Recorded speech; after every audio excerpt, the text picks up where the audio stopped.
Tyto bytosti umírají bez povšimnutí, mnohdy v těžkých útrapách a většinou zcela zbytečně. Jen málo kdo se nad tím dnes pozastaví.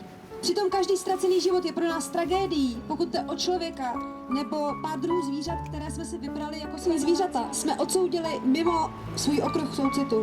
Jsme vychováváni v morální schizofrenii, která nás učí vnímat jedna zvířata jako cítící bytosti a jiná zvířata jako majetek, zboží, komodity, jejichž jedinou hodnotou je jejich užitek pro člověka.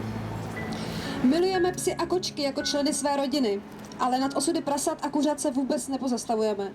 Obdivujeme život hezkých exotických zvířat, ale jak by mohla a chtěla žít zvířata námi využívaná, kdybychom je od narození do zabití nevěznili v nejtěžších žalářích, raději prase, kráva i kuře cítí stejně jako kočka, pes nebo člověk. Všechna tato zvířata dokážou prožívat pozitivní i negativní emoce, mohou být spokojená nebo také nešťastná, milují, stýská se jim, trpí.